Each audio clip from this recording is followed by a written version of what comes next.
right, let's bring in Uzo Obienu now to join us to look at some of these tax issues. Thank you very much, Mr. Obienu, for joining us on the program. Good morning. Good morning, and thank you for having me.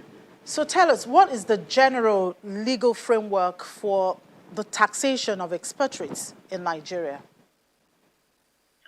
Okay, thank you. Expatriates, like every other person in Nigeria that is liable to tax in Nigeria, its expatriate taxation is governed by the Personal Income Tax Act as amended 2011. So just like every other person, expatriates fall under the Personal Income Tax as amended 2011. But it's important to note that the Personal Income Tax Act provides specific direction under the payee regulation on how everybody that is under the that earns employment income will be assessed to taxation.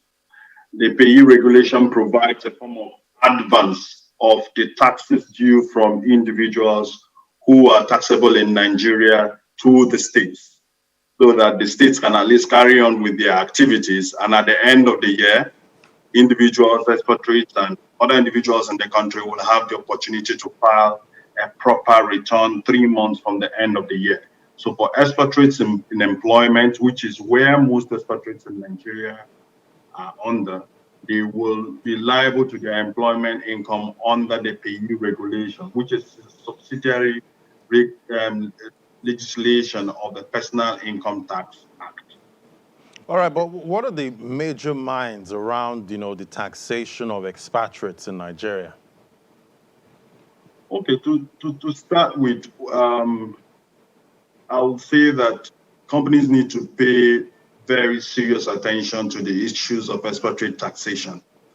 First, because when you start from the immigration, how expatriates come into Nigeria, there are certain mistakes that if you make from the immigration documentation, an expatriate that should not be ordinarily liable to tax in Nigeria becomes liable automatically.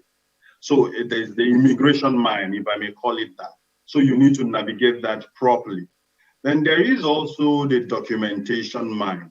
In my experience, I have seen expatriates and, in fact, companies, because the truth of the matter is that the government appoints the companies as the agent of collection for employment income for expatriates that are tax resident in Nigeria. So when I say expatriates, I'm also talking about the company, because the responsibility of deduction and remittance lies with the company. Companies who have not gotten their acts together in terms of documentation, and companies who do not have proper processes around the taxation of expatriates in-house often get their hands burnt, because there are a number of issues that companies need to be aware of. First of all, I talked about documentation right from the inception as to what exactly is the expatriate coming into Nigeria to do. What kind of documentation should he have in terms of immigration documentation that allows him to work? What about the returns, the monthly returns that are required on a monthly basis to ensure that the proper location is captured for such an expatriate?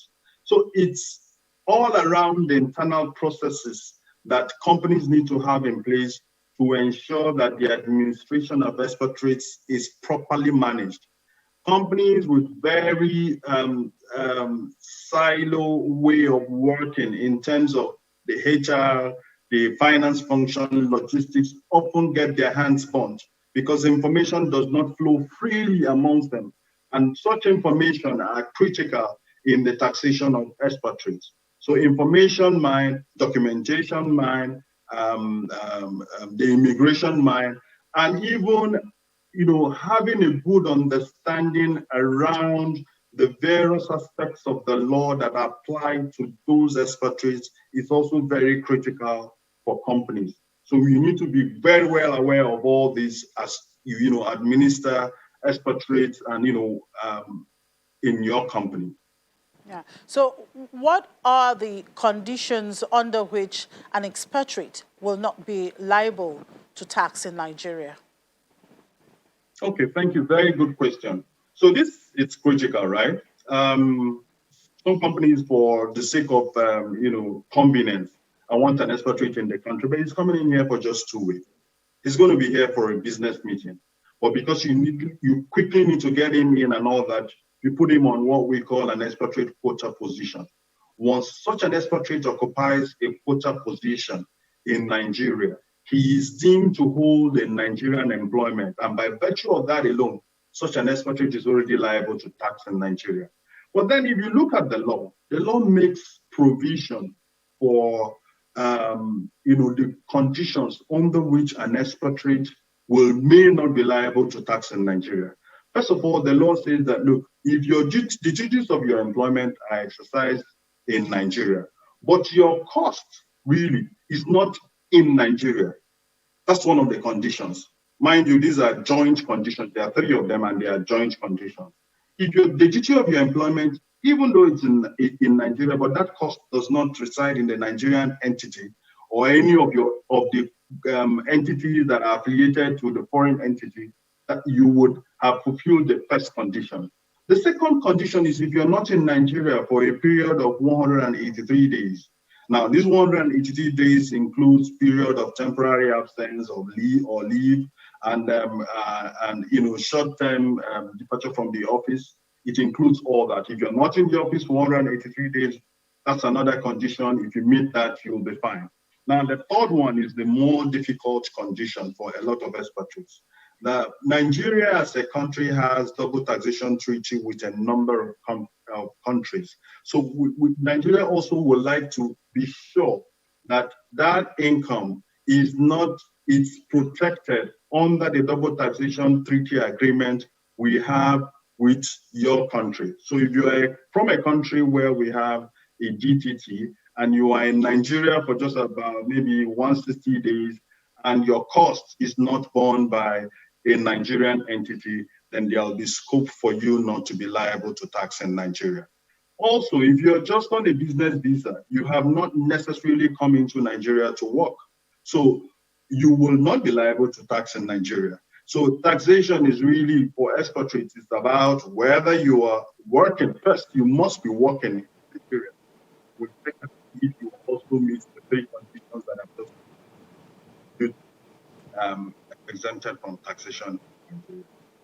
Now, it's also important to note that this is speaking primarily to employment income, where an expatriate in Nigeria that derives income in Nigeria has businesses in Nigeria, and as such is deemed to derive non-employment income in Nigeria. Such income also will be liable to tax in Nigeria. All right, but expatriates liable to, Nigerian tax on foreign sourced income. Okay, for expatriates that are resident in Nigeria and derive their employment income in Nigeria, they will not be liable to taxes on income they derive from foreign investments. So you have ring-fenced your Nigerian operations, and that is what the Nigerian tax authority is focused on. If you have income derived from outside the Nigerian shores, that income will not be liable to tax in Nigeria to the extent that it is not incidental to your employment in Nigeria. The last point I've just made is important because we have cases where people pay a certain portion of the income in Nigeria, employment income, and pay the other part of the income outside Nigeria for an employment that, or for employment that is exercised in Nigeria that did not meet the 3 conditions I spoke about earlier. Such income, whether paid in any country, to the extent that is incidental to that employment that is exercised in Nigeria and has not met the 3 conditions, will be liable to tax in Nigeria, regardless of where it is paid. Now, is there a win-win approach for the state government and the host companies? Yes, I would say so. Where the Nigerian companies have done the right thing in trying to put the right documentation in place, the right processes in place to ensure that the appropriate taxes are captured and remitted to the tax authorities. The tax authorities should reciprocate that gesture when it is time for audits and not necessarily assume that every company must have a tax liability.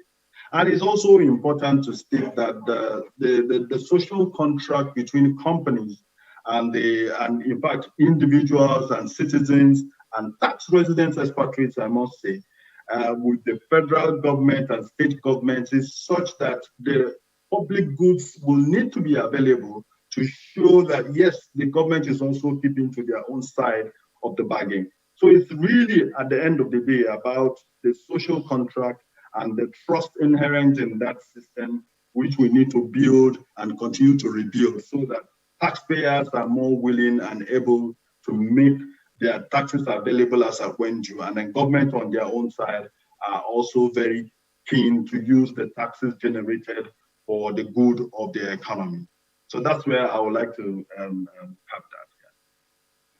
All right, Mr. Uzo Obiano, thank you so much for your time. Mr. Uzo Obiano is Associate Director, Tax Regulatory and People Services, KPMG in Nigeria. After the break, we turn our focus to the recently approved 982.729 billion supplementary budget for the 2021 fiscal year. Do stay with us. This is Business Morning.